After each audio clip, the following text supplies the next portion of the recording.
Alcaraz conquers Australia. Carlos Alcaraz just won the Australian Open. His mother broke her silence, and what she said about the constant Rafael Nadal comparisons should make everyone uncomfortable. There are people who expect him to be like Rafa, a legend, she warned, but that's not even the scary part. Her biggest fear? That they turn him into a broken toy. Suddenly, the pressure on a kid who still lives with his parents makes a lot more sense. When was the last time you thought about what it actually costs someone to be constantly compared to a legend before they've even finished writing their own story? Carlos Alcaraz just became the youngest player to win all the major tournaments on the circuit, Australian Open champion at 21, living proof that the future of tennis is already here. And while everyone celebrates, his mother Virginia is watching from their home in El Palmar, a small town in Murcia, Spain, worried that the world is going to break her son. I want to talk a little bit about my family as well. I have luck to have part of my family here. My dad, my mom, brothers, a lot of family over there. For me, it's amazing to have you here supporting me. But the times that you are not here in the tournament supporting me in real life, I know that you are supporting from the TV, from home. So all the support that you're giving to me it's amazing. Since I was a little kid, as I said many times, I'm running when I finish school just to put the TV on, just to watch this tournament on the TV, and now I'm leaving the trophy in front of all of you. So thank you very much for everything and all the journey.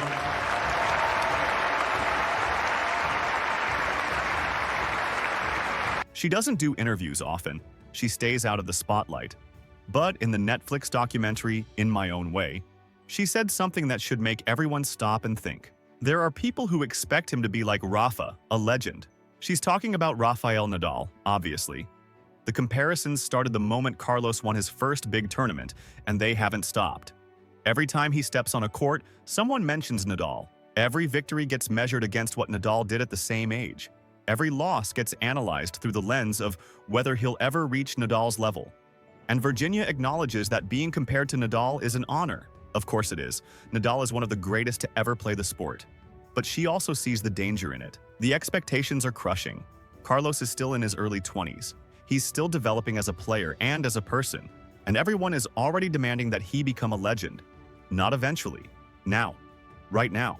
But he can't let people get into that part of his life, Virginia said. She's drawing a line, protecting her son's mental space, because the weight of those expectations can destroy someone.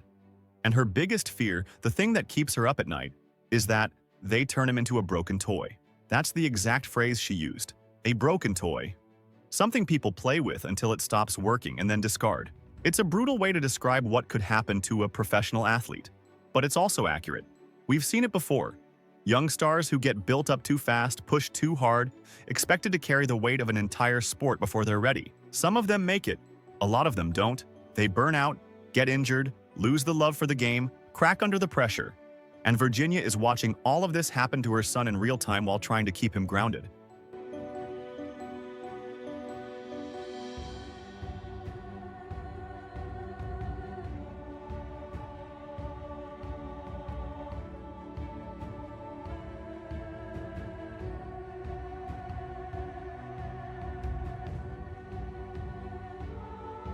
Carlos still lives at home with his parents and 3 siblings in El Palmar, the same town where he grew up. He could live anywhere. He's got money, fame, sponsorships. He could buy a mansion in Monaco or Madrid or anywhere else athletes go when they get rich. But he's still in his childhood home, still eating dinner with his family, still sleeping in the same house where he grew up. Virginia and her husband Carlos are doing everything they can to keep his life as normal as possible, despite the chaos surrounding him. She rarely gives interviews. She doesn't want the attention. But when she does speak, like in the Netflix documentary, you get a glimpse of what it's actually like to be the parent of a global superstar who's still basically a kid. And what she's saying is that the comparisons to Nadal, while flattering, are also dangerous. Because they create an impossible standard that Carlos has to live up to every single day. Rafael Nadal is a legend. 22 Grand Slam titles. Dominated clay courts for 2 decades. Changed the way people think about tennis. He's untouchable. And people are expecting Carlos to replicate that. Not just win tournaments, but become Nadal. Match his achievements, his longevity, his dominance. And Carlos is 21 years old. He's won 3 major tournaments. That's incredible.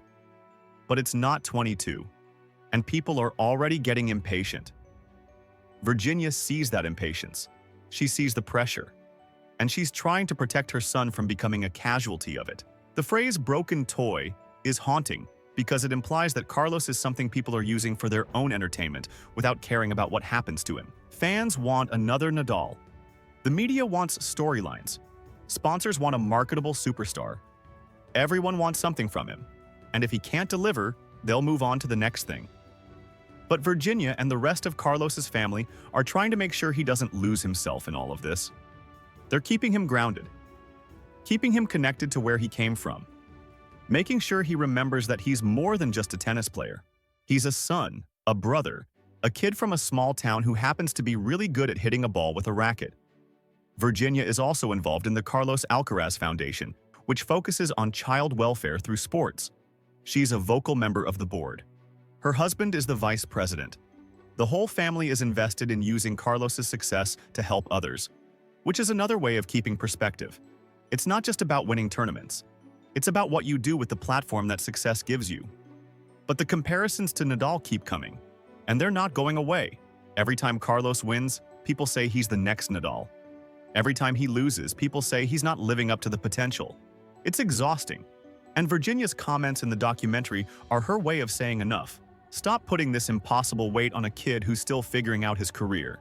The thing is, Carlos and Nadal are different players. Different styles, different strengths, different paths. Nadal was a beast on clay. Carlos is more versatile. He's already won on hard courts, grass and clay. He's got a different game, a different mentality. Comparing them is lazy analysis. It's taking the easy route instead of actually watching what Carlos is doing and appreciating it on its own terms. But people love comparisons. It's an easy way to understand something new. Carlos is the new Nadal. Except he's not. He's the first Carlos Alcaraz. And that should be enough. But it's not. Because we need narratives, we need storylines, we need someone to fit into the box that Nadal left behind. And Virginia is watching her son get shoved into that box, whether he fits or not. Meanwhile, Carlos just won the Australian Open, beat Novak Djokovic in 4 sets, became a legend in his own right. And while everyone was celebrating, Jannik Sinner, the player who won the tournament the year before, posted a story on Instagram congratulating him.